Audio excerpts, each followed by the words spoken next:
This video, you'll learn the how and why you should be investing in real estate.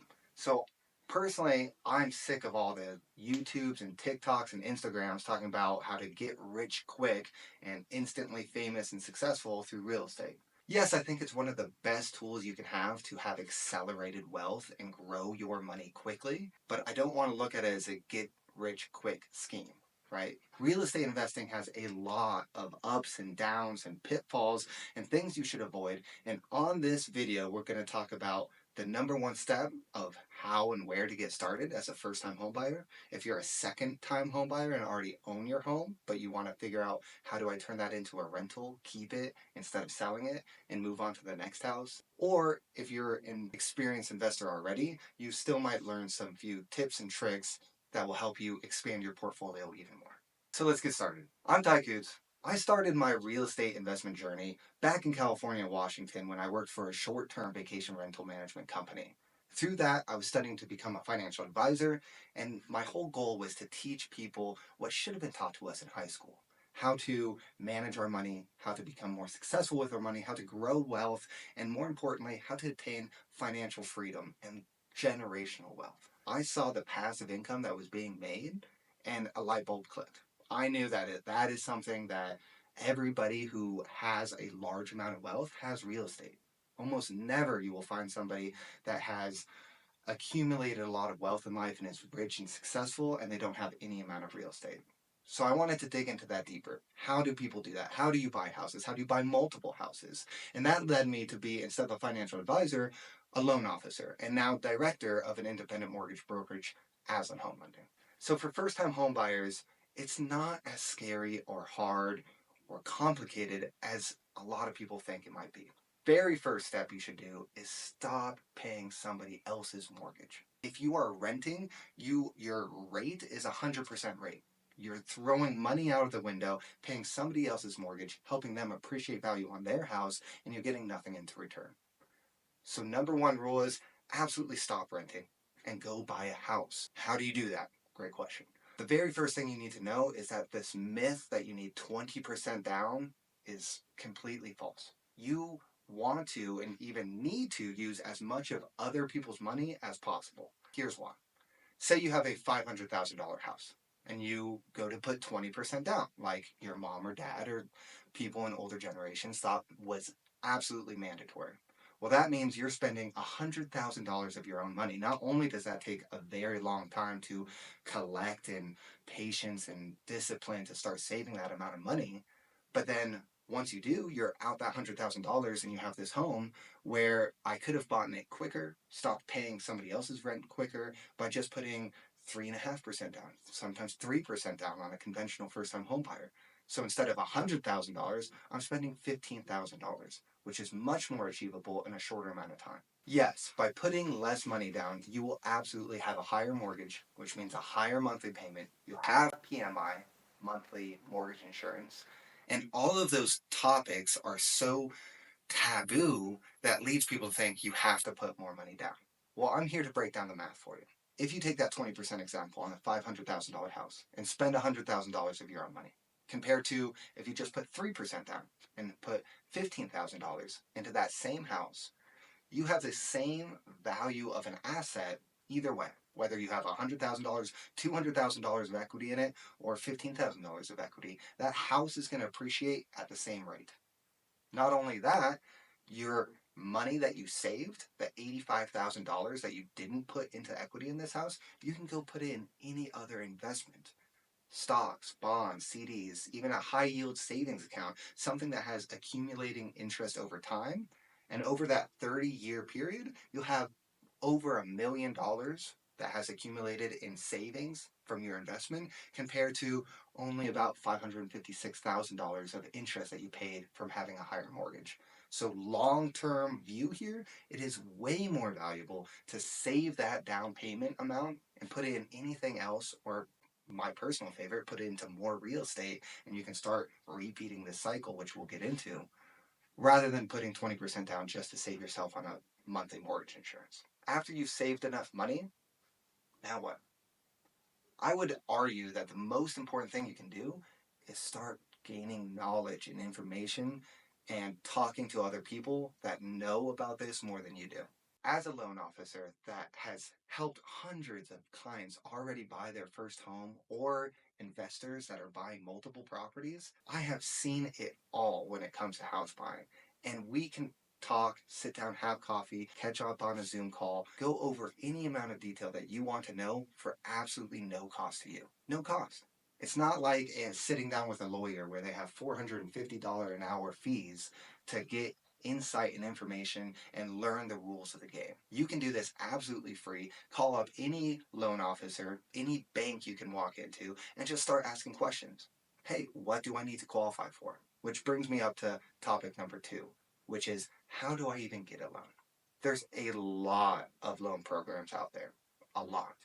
The most 95% of loans that people get to buy real estate, at least single family homes, 1 to 4 units, would be conventional financing. That's Fannie Mae, Freddie Mac, FHA, VA, USDA. Even in the conventional world, that's a lot of different topics, which we cover in other videos in this channel.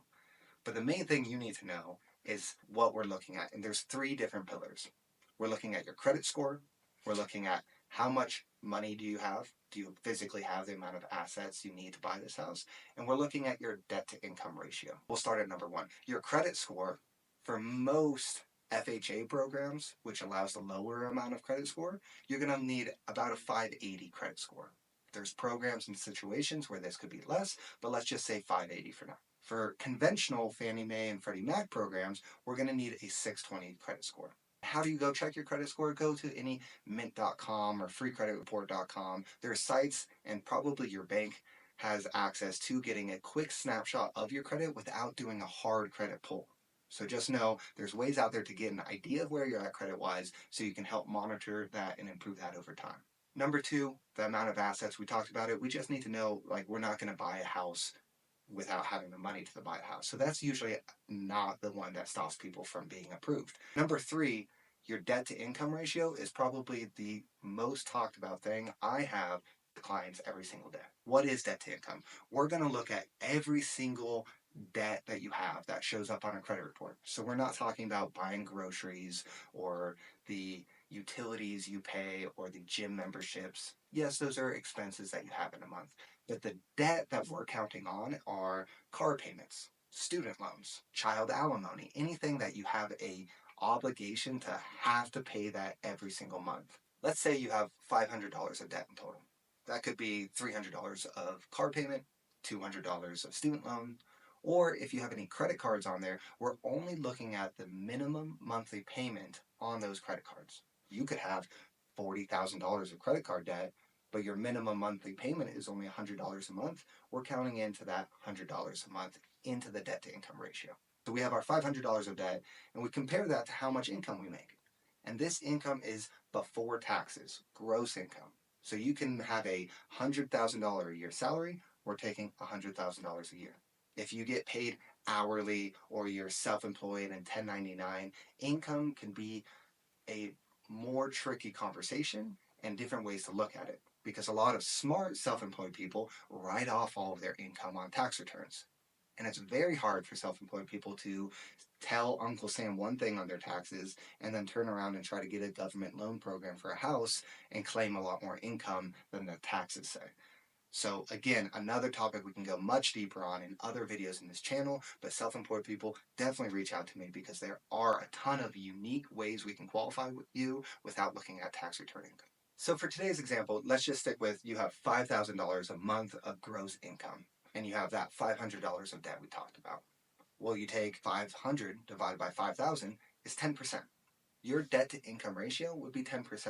And for most qualifying conventional loans, we can get up to 50%. And again, there's a whole bunch of variances to that, but easy number, 50%, we have to stay below that. So if you make $5,000 a month, I cannot allow you to have more than $2,500 in total debt. Well, that's easy, you say, right? I only have $500 payment, I'm set. But this also includes your future mortgage payment. So that is what is going to dictate how much house you can buy. If you take on a $300,000 home and put 5% down, so that's only $9,000. So you have a loan of $291,000 at any given rate. And we're talking taxes and home insurance. If there's HOAs, is very property specific on what gets added into that, which is another reason that you should reach out to a loan officer and talk about the specifics for your unique situation. But we take that new monthly mortgage payment, let's say that's $2,000 a month, and your combined debt, you have $2,500 of future debt that I'm looking at, and we're right at the 50% mark. So that might be your cap, absolute cap of what you can look at for buying a house. And it's extremely important to know what you're qualified for a loan doesn't mean that's absolutely what you should buy for a house. We don't want to be in situations where you're completely house poor and you're living on ramen noodles and can't eat anything else or have a quality of life, right? What is allowed might not always be what's right for you and your budget and your lifestyle. So it's very important to reach out and talk about these specifics with a licensed loan officer. Okay, so at this stage, as a first-time homebuyer, I know how much money I need to put down and what I need to save up to. I know what credit score I need to work up to qualifying for, or maybe I already have that credit score that's good enough. And I know the general process and what loans might be available as far as getting attained to one. And I know the most important thing to talk to a loan officer. So now what? You need to surround yourself with a team of people. I like to think of it as a board of directors, right? I have people in my life that I know I'm going to seek them out for advice and counsel in different areas in life. I might talk to one person about finance, but they are terrible at relationships. I'm not going to go seek that board of director for relationship advice. Vice versa, I might have somebody that I know and adore is very good at relationships, but they might not be great with money. So I have different people in my life to help give me specific advice, and you need to find yourself when you're looking to invest in real estate. The three most important people are a loan officer, like me, a real estate agent, probably a good CPA, and that's talking about long term. How am I going to deal with these assets as I start building up? I work with real estate agents all the time that refer me as a loan officer, and I talk to people all the time that haven't talked to a real estate agent that I refer them to real estate agents. But those two people are going to be your knights in armor when it comes to looking for houses and knowing what to buy. There are a ton of first-time homebuyer videos out there and information, but almost nobody talks about second-time homebuyers. So for second-time homebuyers, you might have bought your first-time home a while ago or just recently. But either way, you might be thinking about what's your next step. Almost nobody keeps a 30-year mortgage for 30 years. So you're going to either move or refinance before that 30 years happens. And I'm here to tell you all of the powerful benefits that come with not moving out of that first home, but finding a way to keep it, have tenants move into it to pay down your mortgage for you, and you can still go on and buy your second home. The key to most real estate investing is people that take their first home that they're living in and leave it as a rental to go get another home. And then they can leave that as a rental to go buy another home. And it just keeps snowballing and snowballing until you have a collection of 5, 6, 7 homes, because you can do this over and over again year after year. And there's a couple rules that you need to be very key on to make sure you're doing this legally and correctly. Number one, every time you buy a house, you have to have the intent to live there for 1 full year. Yes, I said the intent to live there. There's a bunch of gray areas, and we can go down that rabbit hole in a later video. So when you buy your first time home and you're going to live there for over a year, that's great because you usually need another year to start saving up some money. If you've listened to my previous advice and put the least amount of money down possible, then we might not have enough equity yet to grab out of that equity and move into our other home. If we do, if we're somebody that's value adding on the house and putting some sweat equity in to where they've increased the value of that home significantly over that year, then we can talk about pulling out that equity to use as a down payment of a second house. If not, then we need to talk about just living life disciplinedly with a budget to know you're saving up for something greater, which is that future down payment, that next 5% down on a second home. And yes, I said 5% down because I know as a first-time home buyer, conventionally, you may be able to put 3% down. Conventional loans, if you already own a home, you need 5%. You can still do an FHA loan on your second home with 3.5% down, but there's some rules that you need to know about that as well. So say we're putting 5% down on our second house. Well, that's great, Ty. I've saved up this money. I've lived really well over this year and worked hard to save this money, but I have a mortgage payment. I can't just go buy a house and have another mortgage payment. That debt to income ratio you talked about is going to be way off, right? Here's the thing about moving from one house and buying another. We can use what's called departing residence income. This is when, hey, I'm moving out of this house, but I don't need to count this liability on my debt to income liabilities because I have tenants that are going to sign a 12-month lease and put 2 months of a security deposit down. That's all we need to see, even if they haven't moved in yet, but we have a signed 12-year lease and we have a deposit of 2 months, then we can count that future income. Say my mortgage is $3,000 and I have a tenant that's going to move in for $3,000. That wipes it off completely, so we're not counting any liability on your debt to income anymore. We cannot count additional income on top of that. So if you have a lease for $4,000 and your mortgage is $2,000, we can't have $2,000 of additional income. Until we file that on our tax returns and we declare this to the government that we're actually making 2 years of this consistent income, we're just going to wipe away the liability. But oftentimes, that's more than enough to say, we're starting from scratch again. I have almost no debt, but I have this income. We're not counting the liability of this house, so now I qualify for house number 2. The benefits from leaving your house as a rental instead of selling it are massive over time. 3 things are at play here.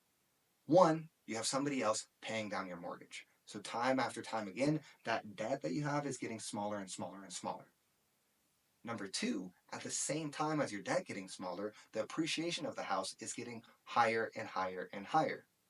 That is increasing the gap between the appreciation value of the house and the total loan balance that you have, and that gap is called your equity. So your equity is increasing on both ends. Number 3, over time, everybody has experienced this. Rents are getting more expensive. Year after year after year, if you are renting in a property, you're probably paying more and more and more. Same thing can happen with your property. You can choose to leave that at the same consistent rent over 10 years, but you absolutely have the opportunity to increase rent, so you're actually gaining more and more money as year goes on. You're getting more and more appreciation, and your debt is getting lower and lower and lower. So by keeping that house as a rental, you're actually getting paid in 3 different ways.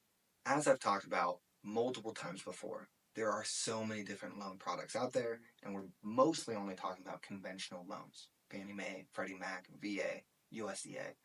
But when you're talking about becoming a real estate investor, there's a whole different side of the loan world called a non-conventional or non-QM loans. These are things like DSCR loans, bank statement loans, asset utilization loans. All of these I go into more detail and deeper amounts in other videos, so make sure you click that button to subscribe, hit the like button, tell those algorithms that you are wanting to learn how to grow wealth through real estate, and make sure to check out my other videos. Remember, the most important keys here as a first-time homebuyer is it's not as hard as you think it is. You don't need as much money as you think you might need, and it's possible to do so faster than you might think. If you already bought a first home and you're looking at what to do next, remember, talk to me. Reach out to a loan officer. Find out what the numbers look like specifically for you on how to keep this house. What do I need to rent it as? What are current rents in my area? And what could I possibly buy for my second home? And for experienced investors that are wanting to learn more about that non-conventional side, stay tuned for a deeper dive into non-conventional loans and how to really start expanding your rental portfolio. Thanks for watching. I hope it was useful for you. I hope these videos can help inspire you to grow your rental portfolios and learn how to achieve financial freedom through real estate. If you like videos like this, if you want to learn more, please make sure to smash that subscribe button and give me a thumbs up, as it really does help.